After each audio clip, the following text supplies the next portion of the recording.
Sejam muito bem-vindos e muito bem-vindas ao Comunicast, o videocast do Grupo Comunicarte, que aborda a comunicação sob a ótica de grandes especialistas. Eu sou Camila Carvalho, jornalista e host dessa temporada. No episódio de hoje, a gente vai falar sobre um assunto que está super em alta porque estamos em ano eleitoral.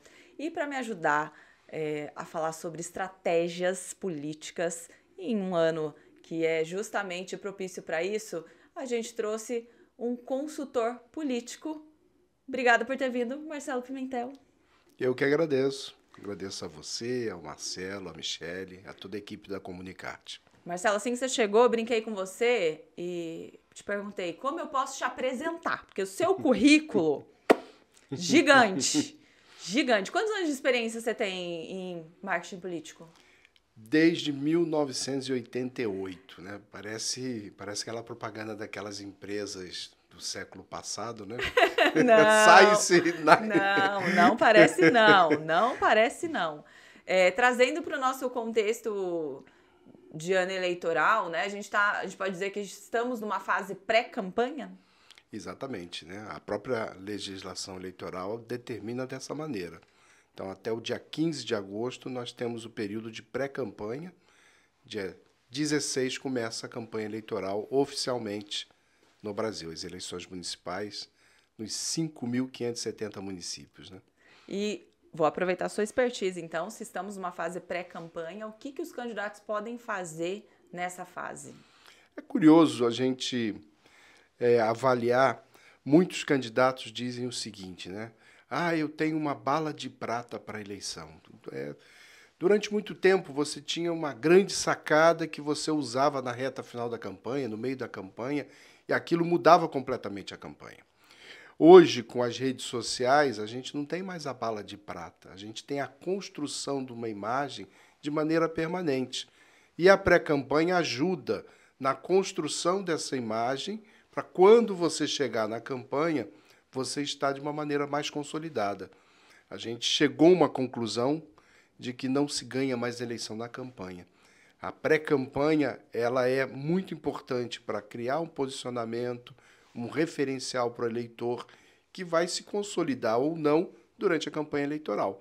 Mas esses dois períodos hoje são fundamentais na construção de uma vitória eleitoral. A gente pode dizer que seria também propício para ser uma fase de teste, para testar? Também, muito importante você testar conceitos, identidade visual, aproveitar a oportunidade para fazer muitas pesquisas e perceber o comportamento do eleitor, para ir refinando o seu discurso para a hora do embate, que é a campanha, né? 16 de agosto, você está preparado, entendendo o que o eleitor espera de você. É nessa fase também que você, como especialista, recomenda que o candidato faça treinamentos, por exemplo? Isso é fundamental. Isso aí a gente já vem de uma longa jornada de vários personagens que foram treinados exclusivamente aqui pelo Marcelo e pela Michele com a gente, que trouxe resultados extraordinários. Mudaram a percepção, inclusive, do candidato na sua relação direta com o eleitor. Isso é fundamental hoje em dia. Nós vivemos a era da informação. Comunicação é tudo. A maneira como você se apresenta ao outro vai determinar a percepção que esse outro vai ter de você. E nesse processo de conquista de voto, isso faz toda a diferença, a maneira como você vai se comunicar com as pessoas. Você disse que hoje não existe mais algo precioso que você guarda para ser usado naquele momento estratégico e que aquilo vira a campanha como era, vire uma candidatura, né, como era antigamente. Marcelo Espanha gravou um episódio falando sobre treinamentos de comunicação, até por isso eu puxei esse gancho, e mencionou justamente debates políticos. Os debates políticos, eles podem ser uma cereja do bolo para virada de voto ou não. Que aí, se a gente falar em pré-campanha, se o candidato for treinado para um debate lá na frente, ele pode ter chance de ter uma performance melhor e, consequentemente, ter melhores resultados. Mas isso também não é uma garantia de uma virada de chave ali. E não é, né? Porque, inclusive, no meu livro eu tenho um estudo de caso, que é uma campanha de 2016, em que a nossa virada se deu no debate. Agora, é importante perceber que a virada ela foi a consolidação de uma construção de um discurso político que a gente fez durante toda a campanha. É óbvio que se não houvesse uma preparação para o debate, se o candidato não tivesse tido o desempenho que a gente aguardava dele naquele último debate, ele não tinha processado aquela virada. Então, o treinamento foi fundamental naquele momento chave para o candidato chegar, ser vitorioso naquele debate, a gente fazer o recorte daquele trecho, viralizar isso nas redes sociais e, durante a última semana, isso consolidar numa virada eleitoral. Mas foi uma construção, a construção de uma imagem, de um avatar que a gente fez desde o início da campanha, que culminou com o sucesso dele no debate, o recorte que a gente fez para as redes sociais e aquilo acabar se transformando numa vitória eleitoral. Deixa eu aproveitar que você falou do seu livro, mostra ele para a câmera, para essa daqui. Opa, vamos fazer propaganda. As campanhas eleitorais no século XXI. O olhar sobre os desafios para combater a partir da desconfiança eleitoral, isso?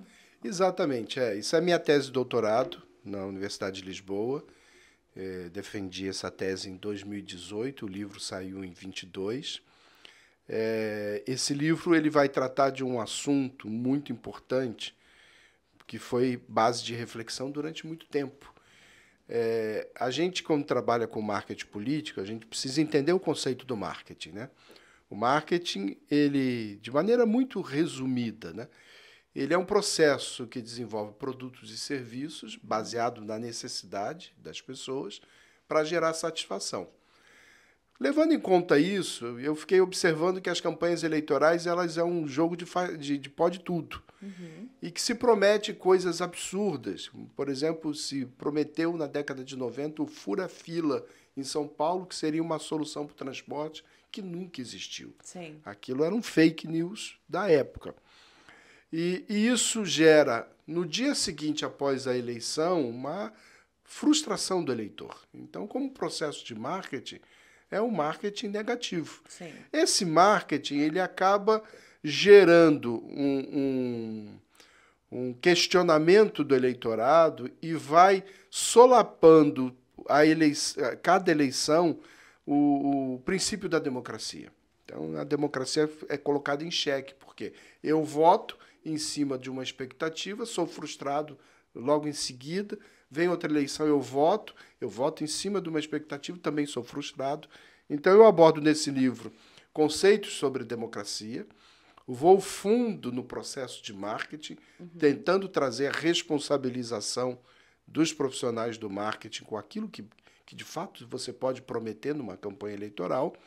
E depois eu vou tratar especificamente do processo, né, das etapas da campanha eleitoral. Eu crio um conceito chamado marketing político integral, juntando vários processos e trazendo conceitos do marketing relacional, do marketing transacional para dentro do marketing político. Enfim, quem quiser adquirir, vai lá no site da Cotter Editorial, que tem lá disponível. A gente vai deixar na descrição também. Ok. Até aproveitando o gancho do seu livro, você fala sobre uma apatia e desconfiança do eleitor, até que você acabou de mencionar. Quais são os desafios das campanhas modernas? Eu vejo a rede social como um grande desafio, porque o que funcionou na campanha passada de 4 anos atrás, trazendo para o recorte das eleições municipais, pode não funcionar para essa. Então, na minha concepção, as redes sociais é um grande desafio. Mas teriam outros quando a gente olha para campanhas modernas? Primeira questão fundamental é entender a cabeça do eleitor, o que o eleitor quer, quais são as necessidades desse eleitor. Então, a gente primeiro investe muito em pesquisa qualitativa para ver essa percepção do eleitor diante do cenário municipal, já que a gente está diante de uma eleição municipal, quais são as questões mais importantes para esse eleitor. A partir disso é que a gente vai desenvolver as estratégias, o posicionamento desse político frente a essa realidade concreta, e é só depois disso que a gente entra com a política de comunicação. Você fala de redes sociais, as redes sociais hoje têm um poder de influência muito grande, porque a capacidade de disseminação da informação ela é muito rápida. Porém, a gente também sabe que se não houver técnica no desenvolvimento da comunicação digital, você acaba não cumprindo aquilo que você precisa fazer. Eu sou um aprendiz nessa área digital, porque eu sou um ser analógico. Eu venho de um momento de comunicação 100% analógica. Então, eu sou um ser adaptado. As novas gerações, não, elas já nascem com o digital, então elas são 100% digital. Mas a gente observa o seguinte, muitas das comunicações que a gente faz, mesmo com impulsionamento, elas têm resultado muito limitado. Então, você tem que ter uma dinâmica de entender o que o algoritmo está querendo, onde o algoritmo, de fato, entrega resultado e o que a audiência quer. Porque tem uma relação muito direta entre o que o algoritmo está fazendo com o que a audiência está querendo receber. E, por vezes, a gente erra muito. Erra porque a gente quer intensificar as ações nas redes sociais e não entende que não é quantidade, é qualidade. É muito cirúrgico a sua execução nas redes sociais, né? E, por vezes, você quer volume. O próprio candidato, ele nos obriga a errar porque ele quer presença digital. E, por vezes, não é presença digital. Falar de política é muito negativo nas redes sociais, mas falar da vida do candidato, às vezes, é muito positivo. Então, você tem que saber o que você vai apresentar. Então, tem uma série de técnicas. Hoje, a gente procura conversar muito com os especialistas, com pessoas que vivem essa realidade dia e noite, para que a gente possa adaptar melhor. Quer dizer, não é a comunicação que o candidato quer, mas é a comunicação que as pessoas querem receber, que é o fundamental. E aí são vários desafios que, óbvio, eu resumi a rede social, mas aí você me falou sobre ferramenta, você me falou sobre estratégia, você me falou sobre conteúdo, tem também a questão de percepção e análise do que o eleitor quer. Dentro desses aspectos, que tem alguns positivos, outros negativos, tem estratégias que são mais eficientes. Então, você acabou de citar, ao invés de eu falar sobre política, eu falar sobre a minha vida como político, né? Pode ser mais interessante para a audiência e, organicamente, você acaba atingindo mais pessoas e depois, com o impulsionamento, você consegue atingir ainda mais. Então, essa, por exemplo, poderia ser uma estratégia eficiente. Sim, o que acontece é que o político, de um modo geral, ele é muito vaidoso. E essa vaidade o leva a um egocentrismo da comunicação. E esse egocentrismo, por vezes, se revela negativo. Quer dizer, toda ação de comunicação tem que olhar para as pessoas. O mais importante é você atingir as pessoas, a necessidade das pessoas, a dor que a pessoa tem, para que você possa ter esse feedback do voto. Na relação de consumo, marketing trabalha muito com relação de consumo, o que eu quero? Eu quero entregar uma promessa de 4 anos, quer dizer, ou seja, eu vou entregar um produto diluído no decorrer de 4 anos, de maneira muito subjetiva, e eu vou receber de maneira concreta um voto. Essa relação de troca precisa ser entendida. E nessa relação de troca, o que é importante? É a vaidade do candidato ou a necessidade das pessoas? Então, a gente vive sempre em cima desse muro, no limiar, em compatibilizar esses interesses. Por vezes, o candidato tem muita vaidade e a gente tem que fazer também essa entrega para o candidato, né? Mas a gente, no processo eleitoral, nesse momento que é muito curto, nós estamos falando de 45 dias de eleição, e nós estamos aí, basicamente, a 45 dias do início da corrida eleitoral. Então, é um processo de 90 dias. Nesses 90 dias, eu preciso ganhar a eleição. E ganhar a eleição, por vezes, é dar mais protagonismo ao eleitor e menos ao político. Talvez essa seja a melhor estratégia do momento.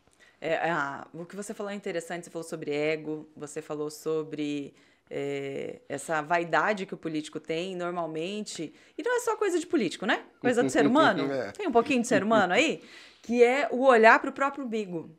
Então, é um exercício de você olhar para o outro, né? Um exercício de empatia. O que aquelas pessoas daquela cidade gostariam de receber título de comunicação, né? O que que elas gostariam de receber como conteúdo, o que que seria importante para que eles soubessem, né? Então, vai muito mais por essa linha, né, de análise. No seu livro você fala algo sobre futuro? Então, eu estabeleço aqui uma nova configuração para o marketing político, quer dizer, não só considerando rede social na internet, mas considerando que a maneira como o eleitor enxerga os políticos exige uma mudança de comportamento. Essa mudança de comportamento tem uma relação na sociologia, quando a gente fala, por exemplo, do conceito de glocalização. O que é glocalização? É pensar globalmente e agir localmente. Apesar da gente viver esse movimento de globalização no mundo, a gente hoje está preocupado com a guerra da Ucrânia, a guerra em Israel, o problema do cidadão é a rua dele, é a falta de luz, é o buraco na rua, é às vezes a falta d'água. É isso que impacta a vida das pessoas. Então, o bom político ele tem que ter a visão do que é o global, para onde o mundo está caminhando, mas ele não perder as perspectivas de que os problemas estão muito centrados na realidade do dia a dia do cidadão, ou seja, de maneira concreta. O mundo não é virtual, o mundo é real. Então a gente precisa conectar essas relações. Então, quando eu trabalho o conceito do marketing relacional, é para justamente trazer para o marketing político não só a dimensão da campanha eleitoral. Aí eu vou falar do conceito do marketing permanente. Quer dizer, acabou a eleição, o político deixa de fazer marketing? Não. Ele retroalimenta esse processo com o marketing governamental ou o marketing de partidário, caso ele perca a eleição e ele vá para a oposição, ele vai fazer um marketing partidário. Ou seja, a gente abre novas perspectivas, pensando na conscientização do político, porque o político olha para a gente o seguinte: vocês só servem 3 meses a cada 2 anos. Depois a gente descarta. Aqueles políticos que perceberam que o marketing é um processo permanente são esses políticos que estão fazendo sucesso hoje, que estão vigorando na cena política. Aqueles que só aparecem a cada 2 anos estão tendo cada vez mais dificuldade. Então, eu acho que o grande avanço é a gente falar do marketing relacional, que não é marketing de relacionamento. Marketing de relacionamento é CRM, é outra história. Marketing relacional é um conceito, é uma visão de mundo que você traz. E o marketing permanente. E eu estou esquecendo de um dado importante que eu trago no livro, que é o marketing holístico. O Kotler, que é o pai do marketing, em 2007 estava na Indonésia, conheceu um estudioso chamado Kartajaya, e aí Kartajaya veio falar do mundo holístico. E aí o Kotler viu o seguinte: putz, isso aí tem que ser usado no marketing. Vamos trazer para o marketing. E o que é o marketing holístico? Tá? O marketing holístico ele se preocupa com a revolução tecnológica que a gente vive, tá? Com a nova configuração social. A gente precisa entender que existe um mundo novo, relações diferentes. Eu vou até exemplificar. Você tem a questão da sustentabilidade, tá? E a espiritualidade. São 4 elementos que formam o marketing holístico. Configuração social. O que é a nova configuração social? Por mais que a religião combata, não tem jeito. Existe uma realidade LGBTQIA+, que é uma nova configuração social. Vou dar um exemplo aqui muito concreto para vocês. A Inglaterra criou o Ministério da Solidão. Por quê? Porque as pessoas cada vez mais vivem sozinhas. E isso virou política pública na Inglaterra. O que é isso? Marketing holístico. O entendimento de que existe uma nova configuração social que a gente precisa atender. Aí você vai, em algumas cidades, já tem hospital público veterinário. É uma nova configuração social. As pessoas preferem pet a filho. Então, essas mudanças, se não forem entendidas no universo político também, o político fica para trás.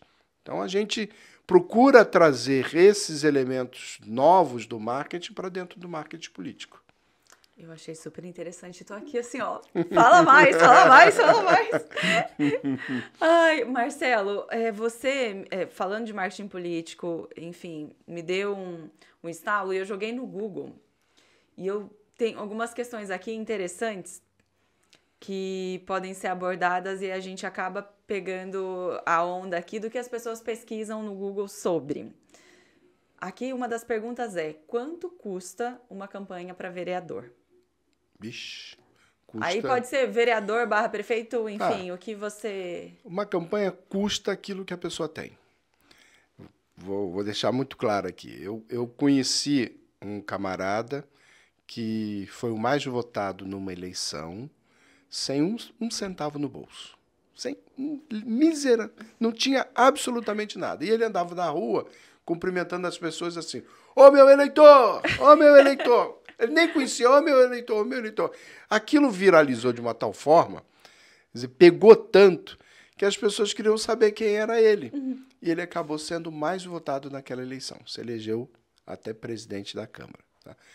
Na mesma cidade, você tinha um vereador que gastava fortunas, tá? E que também ganhava eleição. E você tinha gente que entrou, um amigo meu, até já falecido, que entrou numa eleição, muito rico ele, vou ganhar eleição para vereador. E gastou muito, perdeu a eleição. Então, a questão do dinheiro, ela é importante numa eleição, tá? Fundamental, mas majoritária. Para vereador, existem outros elementos. Tá? O voto do vereador é um voto muito pessoalizado, muito individualizado, melhor dizendo. Então, depende muito do trabalho desse político, da relação que ele já tem com as pessoas. É óbvio que a gente está falando cidade pequena para média, uma cidade grande como São Paulo, a eleição para vereador é uma eleição de deputado. Então, é uma eleição muito difícil. Mas, de um modo geral, assim, para vereador, depende muito da presença, do prestígio que essa pessoa tem nos seus grupos sociais. Para prefeito, tá, aí depende do que é o tamanho da cidade. Mas vamos lá, a gente tem cidades pequenas aqui no Vale do Paraíba, que você tem, o TSE permite um investimento da ordem de R$400 mil. Isso vai para as cidades maiores, acho que São José dos Campos, se eu não me engano, vai bater R$4 milhões, o gasto oficial que o TSE permite. Então, você tem aí de 10% a 100%, 400 a R$4 milhões. Você tem essa gradação de investimento. As campanhas, normalmente, elas são caras. Tá? Esse dinheiro é investido onde, Marcelo? Desculpa te interromper. Olha, a grande força é em comunicação. Tá? Quer dizer, a gente ainda tem um investimento muito alto em programa de televisão, onde há televisão. Tá? Hoje, um investimento grande também em impulsionamento, né? Tráfego pago. Hoje se faz muito. Eu tive um candidato a governador que ele chegou a gastar R$100 mil num único dia. Tráfego pago, que ele precisava correr atrás, nas redes sociais. Apareceu. Foi um exagero, não deu resultado, foi um tiro na água, mas ele estava tão desesperado em crescer que ele quis investir esse recurso. Então, você tem em equipe, tá? Você tem produtora, o próprio marqueteiro, assessores de imprensa, você tem assim diretores de arte, você tem uma gama muito grande de profissionais, né? Eu tive uma campanha que foi a nossa melhor campanha em 2014 para governo do estado em Rondônia. A gente tinha aí 48 pessoas diretamente focada na equipe de marketing. E aí você vai contratar gente para a rua. Quantos? Depende do que você tem de recursos, né? Mas você tem que ter muita gente na rua. Aí você para ter gente na rua, você precisa ter papel. Então, você precisa ter gráfica. Ou seja, é um custo muito grande. Eu costumo dizer o seguinte: campanha é um saco sem fundo. Quanto mais dinheiro você tem, mais você gasta e mais você se endivida. Já vi candidato que tinha pouco, conseguiu administrar bem e fechar, né? Mas sempre o dinheiro que for aparecendo vai ter o que fazer. Né? Você precisa ter carro de som, você precisa ter um trio elétrico para fazer comícios, Rádio, onde tem rádio. equipe para fazer programa de rádio. Aí você tem que ter toda a logística de mídia para poder distribuir esse conteúdo. Às vezes é complicado. Você pega uma eleição para governador. Vamos lá, Rondônia, que a gente já fez várias campanhas para governador. São 52 municípios. São 80 emissoras de rádio. Tá? Diferente de TV, porque TV você estabelece o canal que vai gerar e você vai... as outras emissoras vão pegar o link dessa emissora padrão. Rádio não, rádio você tem que distribuir mídia, é uma loucura. É uma demanda muito... Imagina o estado de São Paulo, são 645 municípios. Então, é muito caro uma campanha hoje, de fato. Né? Se pegar presidente da República, pegar governador, é um vai investimento... aumentando proporcionalmente, né? Quanto maior a campanha, Exatamente. maior o investimento. Vamos levar em consideração que no prazo de 45 dias, tá, serão injetados na economia algo em torno de 2 bilhões e 800 milhões de reais, que é o fundo eleitoral. Tá? Então, pega lá o PL, que é o partido que tem mais recursos, vai ter 800 milhões de reais. O PT, que é o segundo, tem 600 e poucos milhões, e por aí vai. Então, é muito dinheiro num prazo muito curto, em 45 dias.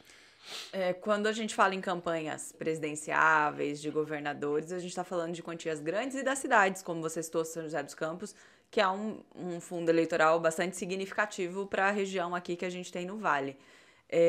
Isso me faz pensar nas cidades pequenas. Quanto menos dinheiro, mais criativo eu preciso ser? Não acho a menor dúvida. Você tem que encontrar saídas para você chegar até o seu eleitor. Né? Tem a questão dos 3 S's, né? Saliva, sola de sapato e suor. Né? Então, tem candidato que usa os 3 S's. Vou para cima, é a sola de sapato, é a saliva e o suor. O resto eu me viro. Mas até a criatividade desse camarada tem que ser na narrativa que ele vai construir. Como é que eu chego para o eleitor e digo para o eleitor, eu quero o seu voto? Como é que eu conquisto esse voto? Então, tem que ter muita criatividade. Às vezes, esse político, ele de maneira inata, ele já é um ser criativo, ele já é um ser empático, então ele consegue ser o marqueteiro de si mesmo. Nas cidades pequenas acontece muito isso, tá? Mas, em alguns locais, ele precisa entender melhor qual é o sentimento do eleitor. E aí ele precisa de pesquisa, ele precisa de posicionamento, ele precisa de orientação. É muito curioso, você falou cidade pequena, Cunha. Você sabe como é que funciona a campanha em Cunha? Não, eu estive em Cunha esses dias, inclusive. Então você vá durante a campanha, que é sensacional. A cidade inteira ela é mapeada com bandeiras. Então, as casas vão colocando bandeira, ou vermelha, ou azul. De acordo com... conforme... Então, o candidato, ele fechou na sua casa, ele já põe a bandeira dele. Não é a bandeira do partido, é a cor que vai definir. Então, quando você chega em Cunha e você olha lá de cima, Cunha, você vai ver aquele mar de bandeiras nas casas. Quem não sabe, não entende. Não. Mas eles definem dessa maneira. Então, vai pondo de uma cor... está vinculado ao tal candidato. Colocou de outra cor, está vinculado. E ali já se define a eleição. Porque você consegue, fazendo a geolocalização, tem tantas bandeiras do azul e tantas bandeiras do vermelho, peraí, o azul vai ganhar. Né? Ou o vermelho, né? Não vou, porque eu não sei quais as cores que eles têm usado. Mas eu fui lá fazer uma palestra, uma ocasião, achei aquilo sensacional. Eu vou ter que visitar Cunha em outubro, que deve ser muito interessante do ponto de vista do que a gente estuda, né? Porque muita gente fala sobre tecnologia, futuro, coisas revolucionárias, e a maioria dos municípios que a gente tem são cidades pequenas, né? São municípios menores. Então não dá para desconsiderar uma situação tão interessante assim. E muito simples. Muito simples, muito objetiva e isso vai demarcando o território e as pessoas vão definindo. É uma cidade, assim, eu não tenho muitas informações, mas uma cidade que já tem uma definição muito grande aí do aspecto político. Então, para eles já é natural isso. As pessoas já têm um posicionamento e talvez não mude, né? É muito interessante. Você falou sobre o suor, saliva e sapato, enfim, o que o candidato vai comunicar, né? Então, acho que existe uma grande dúvida a título de sociedade e desinformação também, que é o papel do vereador, o papel do prefeito, enfim. Quanto candidato, o que essas pessoas podem prometer? O que um vereador pode prometer? O que um prefeito pode prometer no seu discurso? Isso é uma coisa que eu procuro trabalhar com os candidatos, tá? Primeira coisa que eu acho importante, tem um texto do Rubem Alves, o título é Sobre Jardinagem Política, e que ele vai falar sobre a política como vocação e a política como profissão. E é um texto lindíssimo, foi publicado na Folha de São Paulo, numa ocasião, e eu procuro sempre compartilhar isso com o cliente quando a gente fecha o contrato. Eu falo, lê esse texto aí e vê o que você acha. Muitos reagem de maneira muito positiva, outros fazem a mínima vontade até de ler, tá? Mas aquele que lê e percebe o que está por trás daquilo, vê a importância que é a atividade política. Eu procuro não só fazer o trabalho técnico, mas conscientizar o político de que ele tem uma missão a ser cumprida. E essa missão ela está focada também nas atribuições que são inerentes ao cargo que ele está disputando. Então, se ele está disputando um cargo majoritário, um cargo executivo, presidente da República, governador do estado, prefeito municipal, ele tem que ter a concepção de que ele é responsável pela execução das políticas públicas nas suas diversas áreas. Então, o resultado depende da ação que ele vai empreender. E aí tem uma curiosidade. Quando você assume o mandato, você não é dono do seu orçamento, porque o orçamento foi feito pelo prefeito que saiu anterior. Então, ele perde quase um ano, porque ele tem que gerir aquilo que o outro prefeito deixou. E tem as consequências ainda do que ele deixou. Exatamente. Então, o que acontece? Muitas vezes você promete chegar na prefeitura mudando tudo e você percebe que você não tem essa condição. Então, é preciso entender a característica do Poder Executivo e aquilo que é possível você fazer. Existe uma lei de responsabilidade fiscal. Nem tudo eu posso fazer. Existe investimento já, que a gente chama de carimbados, na área da educação, na área da saúde. Então, existe uma limitação orçamentária daquilo que você pode e o que você não pode fazer. Então, é muito engessado esse processo. E, por vezes, o cara quer ganhar a eleição a qualquer custo, promete aquilo que não vai se realizar, não gera satisfação, gera frustração lá na frente. Para o Poder Legislativo é pior ainda, porque o cara não entende que o papel do deputado federal, do deputado estadual, do vereador, vou deixar de fora o senador, porque o senador tem uma característica um pouquinho distinta, apesar de ser do Poder Legislativo. Tá? Mas qual é o papel de quem vai para o Poder Legislativo? É legislar na sua competência, tá? E fiscalizar as ações do Poder Executivo. E propor políticas públicas. Eu não posso dizer que, como vereador, eu vou asfaltar uma rua, mas que eu vou fazer um requerimento ao prefeito solicitando essa obra. Então, esse entendimento, e às vezes faz muita diferença a maneira como você se comunica. Eu chego numa rua, sou candidato a vereador, e vou dizer, não, esta rua aqui no meu mandato será asfaltada. Peraí, cara pálida, não é teu papel isso. Agora, se ele disser que ele está vendo que é necessário o asfalto nesta rua e que ele vai fazer todas as solicitações necessárias para que o Poder Executivo, o prefeito, execute essa obra, ok, ele agiu corretamente. Então precisa melhorar essa linguagem. Tá? E o vereador, por vezes, se elege e não sabe o que é uma lei orgânica, não sabe qual é o seu papel, não sabe quais são as relações que se estabelecem ali entre os entes federados, porque a gente tem uma relação horizontalizada, tá? Prefeitura, Câmara, mas você tem uma relação verticalizada que vem governo federal, governo estadual, governo municipal. Eu não posso prometer, por exemplo, como vereador, que eu vou resolver a questão da segurança pública se a competência da segurança pública é do governo do Estado, não é do governo municipal. Então, falta muito. E aí, na minha opinião, a gente precisa, os partidos políticos precisam ter instrumentos de formação política para essas pessoas. É isso que eu ia te perguntar. Eu estou vendo um antes, um durante, um depois, que foge do que a gente tem de eixo central aqui, que é de campanha ou de marketing político, enfim. Não é só isso. Não. Tem um antes, essa base de conscientização, de educação, vem dessa formação. Porque aí a gente tem os políticos de vocação, tem os políticos que são interesseiros, que não sabem o que eles estão fazendo ali, tem os que são construídos para, né? E vem muito dessa base de formação que precisa ser fomentada com os partidos, seria isso? Os partidos políticos eles têm o que é chamado fundo partidário. Então, é um dinheiro que a gente fala, é um recurso paraestatal, né? O Estado brasileiro encaminha para os partidos. Por que paraestatal? Porque ele tem liberdade de gerir sobre regras definidas pelo Tribunal Superior Eleitoral.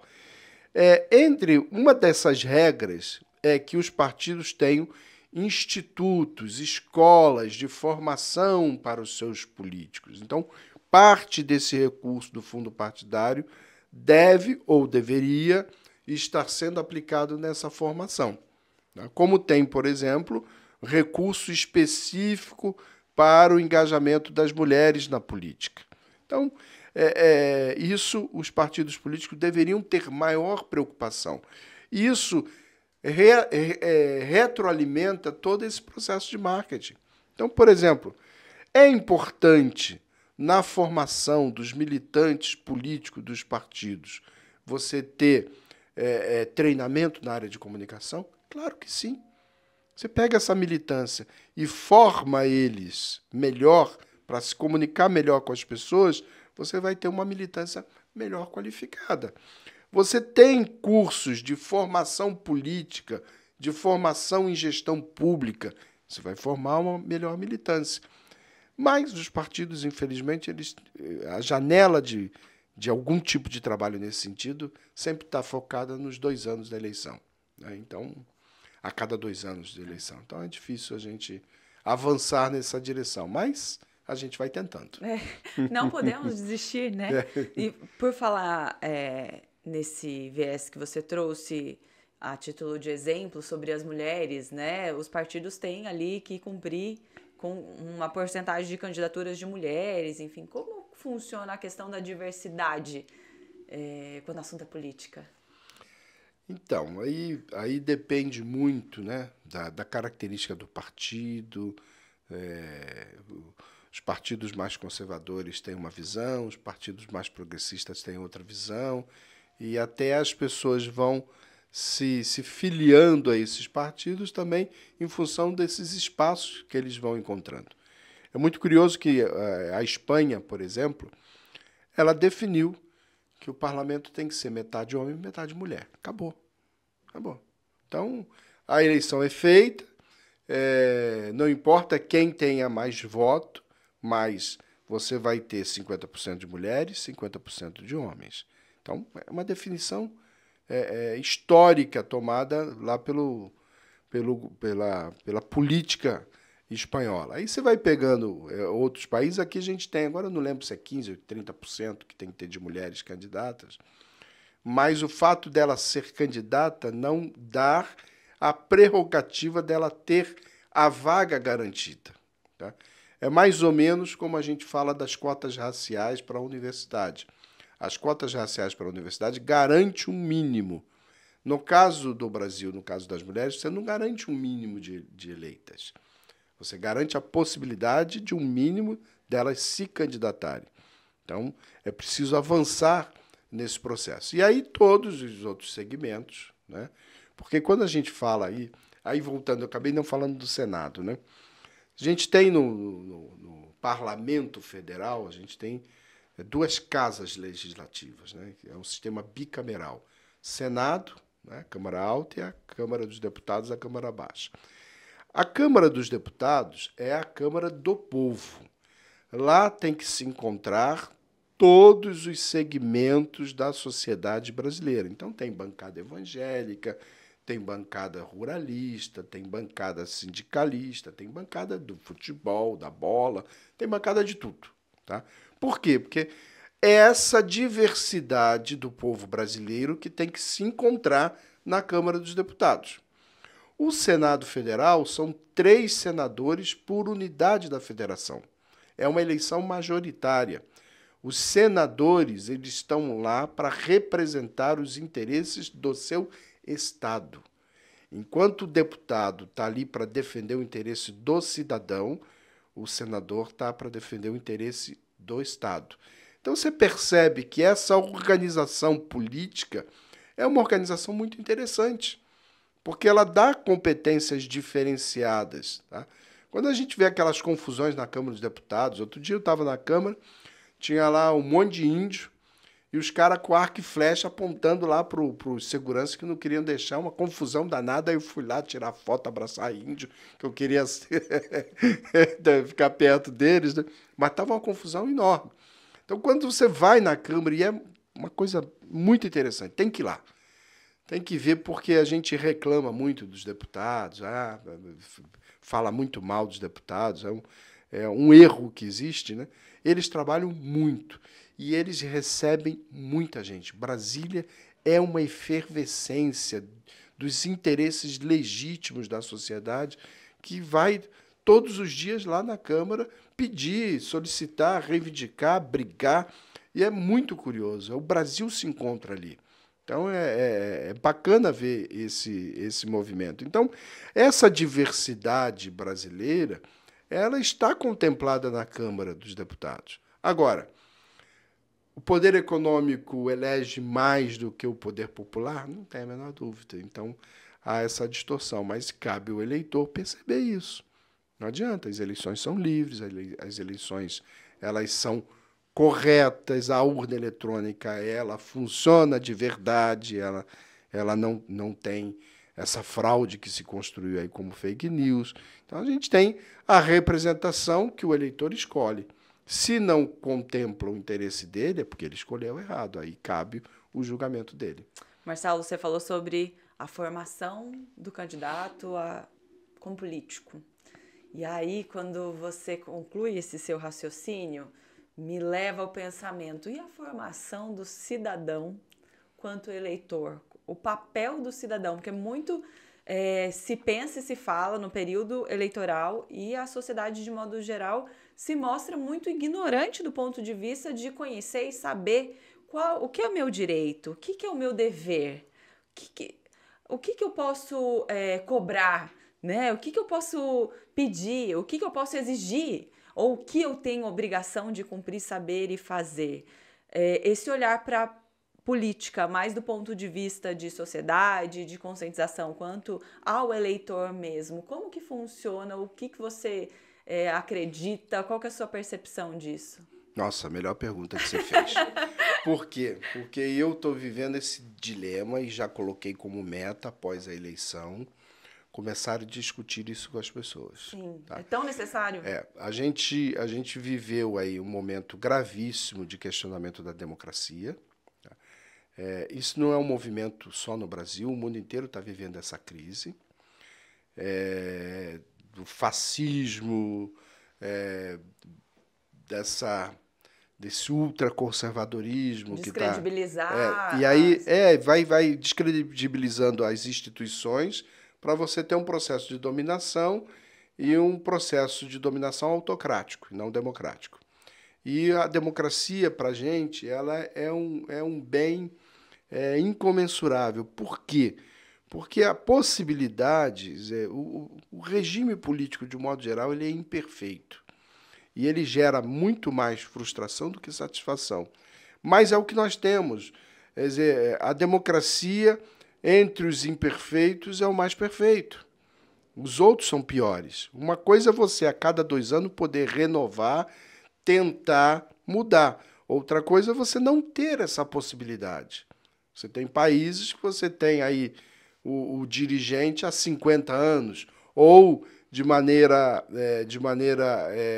familiar, sendo pai passando do avô para o pai, do pai para o filho, como é a Coreia do Norte, e você é um regime autocrático que você não tem liberdade. Então, o princípio da liberdade é fundamental. Então, eu quero, justamente após a eleição, iniciar esse debate. Tá? Como eu faço parte do IPESP, e lá a gente está criando o Barômetro da Lusofonia, que vai ser uma pesquisa bianual para ver como é que os nossos países de língua portuguesa, né?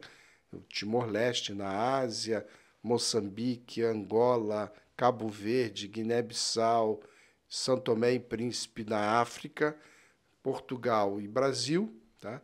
Como é que esses países eles estão lidando com a democracia, com as instituições, com a cultura, com a sociedade, como é que esses países estão caminhando. Então, é uma pesquisa que a gente vai começar a fazer e eu quero aqui, no caso brasileiro, começar a olhar mais sobre o sistema político e como as pessoas estão enxergando, porque a solução de rompimento institucional, às vezes, é muito agradável. Vamos acabar com a Câmara. Né? É conveniente, mas troca por quê? Né? Vai trocar com o quê? Né? O que vem depois disso? Né? Isso é muito perigoso que a gente está vivendo. Então, quero fazer essa discussão.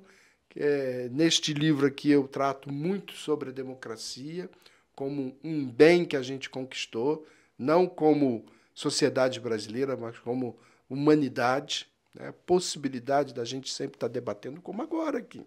Sim. Tá? É que as novas gerações não viveram a ditadura. As novas gerações não viveram a ditadura. Meu pai, por exemplo, músico, grava uma música que ia ser um grande sucesso, aí veio a censura e vetou. Exato. Vetou, aí ele caiu na besteira de ir lá no Palácio do Catete reclamar com os censores, quase saiu preso Eu ia de lá. falar isso, ele não foi preso por sorte. Quase saiu preso de lá. Agora, você quer isso para a sua vida? Você quer a possibilidade de não ter a condição de ter liberdade? Então, e a gente viveu muito esse estresse aí recentemente e a gente precisa discutir isso com mais base teórica, mas também buscando a realidade. É fato também de que o cidadão tem razão ao reclamar do político. Tá? Os políticos nos decepcionam profundamente e muitas vezes eles estão fazendo isso. Mas é melhor a gente a cada 2 anos ir tentando do que não tentar mais. Então, eu quero defender bastante a democracia como um bem primordial para a vida em sociedade. Vale ressaltar que se a gente não estivesse em um ambiente democrático, não estaríamos aqui hoje, agora, neste momento, falando sobre esse assunto. Exatamente. Então, é fundamental, assim, e a gente pode fazer um episódio inteiro só falando sobre isso, porque é um assunto que a gente consegue desbravar aí por vários caminhos e várias óticas e percepções diferentes, mas sempre do ponto de vista da democracia em si. A gente abordou, então, a questão da formação do candidato, da formação quanto cidadão, enfim. E aí me veio um outro insight, que é a questão da formação quanto a profissional de marketing para trabalhar com campanha eleitoral, né? Então, você falou sobre os investimentos que vão ser feitos e o quanto vai ser injetado na economia a partir das campanhas, né? E aí a gente tem as equipes sendo formadas para as campanhas. Como que os profissionais de marketing podem se preparar para fazer parte desses times? Porque é algo atípico, não é uma rotina como o dia a dia, né? Uma rotina de campanha, pré-campanha, né? É diferente. Ai, meu Deus. E agora? Deixa eu olhar ali. Tem um camarada muito famoso, tá? vende curso adoidado, faz um sucesso tremendo. E quando eu vejo os shorts que ele faz, eu fico envergonhado. Meu Deus do céu, cara. Como esse cara só fala lugar comum, gente. Como esse cara só consegue reproduzir, tá, o que está no senso comum do meio político. Mas faz um sucesso gigantesco. Quer dizer, trabalha aí para vários nomes. Foi até assessorar uma candidata amiga minha, perdeu a eleição, e eu avisei o pai dela que ia perder a eleição. Eu avisei 15 dias antes, vão perder a eleição desse jeito. Não, nós estamos muito na frente. A hora que abriu a urna, perdeu a eleição. Pois bem. Quando a gente fala de profissional de marketing, primeira coisa, tá? 90% não diferencia comunicação de marketing. Sim. Ponto. Então vamos lá na coisa mais trivial, mais básica, simples do marketing. Os 4 P's do marketing. Produto, preço, ponto e promoção. O 4º P, que é promoção, é a política de comunicação. Ou seja, se eu reduzo o marketing à comunicação, eu estou esquecendo de 3 P's. Na melhor das hipóteses, sim, porque é muito mais profundo o que eu estou dizendo para vocês. Então, o cara se diz marqueteiro, mas não sabe o que é marketing. Ponto. Isso é a primeira questão. Segundo, marqueteiro político que não tem a mínima noção do que é ciência política, que não tem a mínima noção da história política do Brasil, que não sabe quem foi Jânio Quadros, que não sabe quem foi Carlos Lacerda, que não sabe quem foi Luiz Carlos Prestes, que não sabe quem foi Getúlio Vargas. Então, não conhece minimamente as repúblicas que o Brasil já teve. Ele não sabe diferenciar a velha república de nova república. Então, é difícil. Que não consegue diferenciar papel de Câmara dos Deputados de Senado Federal. Tá? Isso é um problema seríssimo, porque ele vai assessorar políticos, tá? E hoje a meca do marketing político é redes sociais. Então, se o cara sabe, domina alguma coisa do algoritmo, esse cara está quilômetros à frente de nós que procuramos trazer conteúdo, posicionamento estratégico.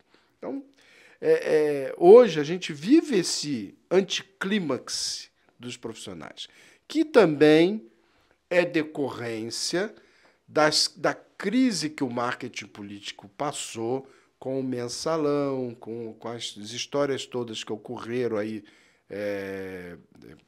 já não tão recentemente, né, que levaram aí o Duda, que baita profissional, que levaram o João Santana, um baita profissional, que criaram uma série de problemas, e aí houve uma mudança no mercado. Até mesmo o termo marqueteiro, por muito tempo, foi pejorativo. usado de modo pejorativo. Pejorativo, né? Então, existiu uma mudança. Agora, que nós deveríamos ter profissionais melhor qualificados. Assim, eu não posso, quer dizer, eu vou fazer o marketing da construção civil. Tá? Se eu não consigo entender como funciona a construção civil, tá? Quais são os leads que eu tenho que buscar, os corretores de imóveis ficam loucos. Eu quero lead, eu quero lead. Se eu não consigo entender esse mercado, como eu vou estabelecer uma estratégia de marketing para o setor de construção civil? Mas o cara acha que ele pode ser marqueteiro político sem saber diferenciar o que é uma política pública de saúde, de educação, de assistência social, de segurança pública. Ele não consegue diferenciar. Ele não consegue entender que no orçamento, tá, você tem que ter lá 25% separado para a saúde. Acabou, não tem jeito. Que quando você junta todos os recursos obrigatórios de educação, de saúde e de outras áreas, você tem para custeio e investimento muito pouco para você fazer novas obras. Então, o que acontece? Existe hoje uma ignorância, tá, baseada na técnica e não no conteúdo. Então, existem pessoas tecnicamente muito bem preparadas, mas que falta a eles conteúdo. Então, o marketing político precisa avançar. Tá? Precisa gerar mais conteúdo, mais informação. E é uma das coisas também que eu quero bater, porque a democracia está muito ligada a isso. Tá? A gente, quando fala, quando você vê aqui o título, é combater a apatia e a desconfiança do eleitor, porque é o seguinte, o eleitor vota, mas o nível de abstenção tem aumentado, porque é uma conversa fiada. Ah, o voto é obrigatório no Brasil. Que nada, gente. Eu, por exemplo, que viajo muito, por vezes estou no dia da eleição em outro lugar, eu justifico. Tá? Então, eu não posso deixar de justificar 3 eleições. Então, 2 eu justifico o meu voto. Né? Senão, anulo o voto. Mas se você não for votar também, você vai pagar uma multa de R$3. R$3? Lembra daquela propaganda? R$3! Aquela moça lá. Do programa da Globo, né? R$3. Porra, então não faz sentido. Eu vou votar porque eu quero. Então você corre um risco de você ter aumentada a abstenção eleitoral, mas existe uma apatia. Tipo assim, lá vem o político. Tem um amigo meu que é político aqui da região, né? E eu gosto de andar na rua também, né? E aí entramos no botequim, tava um bêbado lá, o cara virou assim, começar a campanha, político aparece. E ele era meio nervoso. Você já viu o Papai Noel no carnaval? Então, assim, é a hora dos políticos, é a hora da discussão, é a hora do eleitor questionar e não negar o processo. Né? Então, isso também depende muito de nós, profissionais. Tá? Nós que militamos nessa atividade política, a gente precisa dar mais densidade, mais conteúdo. É importante dizer não para o eleitor, explicando por que não. E não enganar por enganar. Entendeu? Às vezes o eleitor se sente muito mais satisfeito de um não do que de um talvez. Isso é um processo de educação política que a gente precisa ter. Talvez levar isso para as escolas, para as novas gerações, também é importante. Tá? Mas nós, profissionais de marketing, temos responsabilidade nisso. Tá? Cada eleição a gente vai trazendo um novo elemento, uma nova forma de pensar a política, e isso vai também contaminando a sociedade como um todo. Marcelo, nosso papo está super enriquecedor, mas estamos caminhando para a reta final. E para a gente encerrar, eu gostaria que você desse dicas rápidas que vêm aí na sua cabeça quando a gente pensa nesse momento que a gente está vivendo. Pode ser para o candidato, pode ser para o profissional de marketing, pode ser para o eleitor. O que você tem a dizer a título de dica, de informação, enfim, para esse público? Para o profissional de marketing, tá? Estude mais sobre gestão pública, sobre ciência política, sobre as histórias geniais da política, porque a política é muito cíclica, né? Muita gente está falando, que situação que a gente está vivendo hoje, esse movimento antidemocrático, isso é cíclico, gente. Daqui a pouco isso passa e volta à normalidade, isso é super normal. Então, quando você estuda um pouco a história política do Brasil e do mundo, você vai encontrar grandes personagens e isso acaba trazendo inspiração para as suas novas campanhas. Então, conhecer personagens políticos é sensacional. Eu li a biografia do Benjamin Disraeli, que foi primeiro-ministro da Rainha Vitória no século XIX, na Inglaterra, personagem sensacional. E uma das frases que o Benjamin Disraeli dizia é o seguinte: nunca se explique, nunca se justifique. Ele dizia isso. Então, eu trouxe essa frase para a estratégia do político. Opa, não adianta. Se você se explicar, você se enrola. Se você se justificar, você coloca a pulga atrás da orelha das pessoas. Então, passa. A gente tem que encontrar uma outra forma de resolver aquele problema eventual. Então, para o político, é entender o seguinte. Primeiro, ele estar preparado para aquele embate. Tá? Não entre numa aventura eleitoral por vaidade, mas pense no legado que você vai construir para a sociedade. E aí, ouça o seu consultor político, que pode te ajudar muito nessa construção. Tá? O político precisa de posicionamento. Ele precisa se diferenciar frente à concorrência tendo um posicionamento muito claro. Desse posicionamento é que a gente começa a construir a estratégia, a ação no território, como a gente vai atingir as pessoas, o discurso político, a narrativa que a gente vai construir. E o eleitor?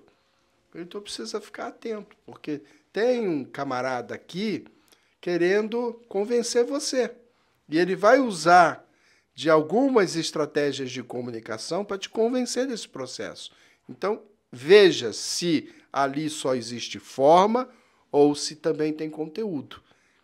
Se a forma é boa, o conteúdo também, opa, esse cara tem alguma coisa para me entregar.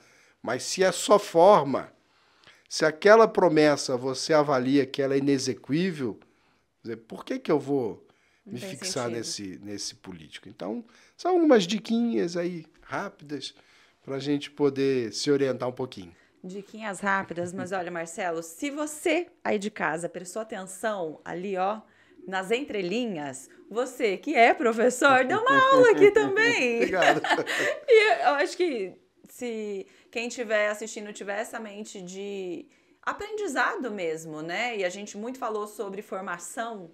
E quando a gente fala em formação, muitas vezes a gente direciona para um curso, para um treinamento, mas conteúdos como esse podem ser capazes de formar pessoas ou formar candidatos, de formar profissionais, ao menos de formar mentalidades, né? O início de uma nova mentalidade.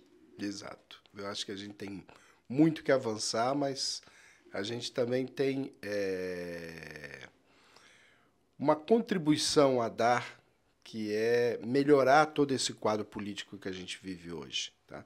E a sociedade precisa também melhorar, tá? Ela precisa avançar, ela precisa estar melhor organizada.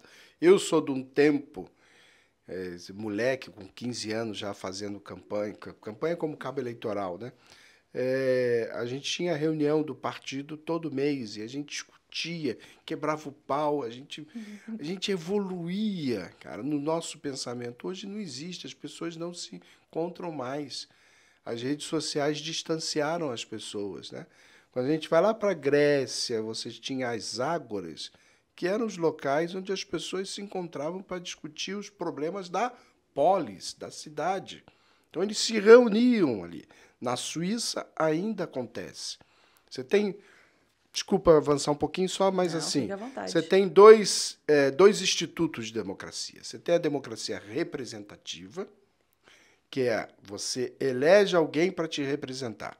E você tem o Instituto da Democracia Participativa. A nossa Constituição Federal criou dois institutos de democracia participativa, o plebiscito e o referendo. O plebiscito, quando o Estado chega à conclusão de que ele não tem capacidade de tomar uma decisão, ele convoca um plebiscito. Nós tivemos um plebiscito para discutir a forma de governo. Presidencialismo, parlamentarismo e monarquia. Ganhou o presidencialismo, lá na década de 90. Foi feito um plebiscito. O povo foi e decidiu. Referendo é quando você tem uma lei, uma decisão governamental tomada, mas o legislador diz o seguinte, olha, eu tomei essa decisão, mas é melhor o povo referendar. Aí vem a democracia participativa. O povo vai e decide. Nós tivemos também o referendo das armas, em que foi aprovado o desarmamento da população lá na década de 90. Então, existem esses institutos, tá? Então, é uma coisa muito mais complexa do que a gente imagina. E, às vezes, a gente simplifica a política à eleição. E a vida política ela deve permear a vida da gente todos os dias. Que a gente está vivendo o tempo todo, Exatamente. Né? Enquanto estivermos aqui... Aqui nós estamos fazendo política. Exato, exato. E é algo que a gente não percebe, né, no dia a dia. Marcelo, foi um prazer receber você aqui. Quem sabe você volta depois da eleição para a gente falar como foi. Exatamente. Quem sabe? Vamos ter grandes histórias. Espero que eu possa contar aí com o apoio do Marcelo, da Michele, aí, em alguns projetos que a gente está caminhando. Eles te adoram, vão. E vamos estar juntos aí nesse processo. Vão te mandar um beijo, inclusive. Muito obrigada. E assim a gente encerra mais um episódio do Comunicast. Obrigada por ter assistido até o final. Você pode deixar a sua pergunta ou a sua dúvida aqui nos comentários. Até o próximo episódio.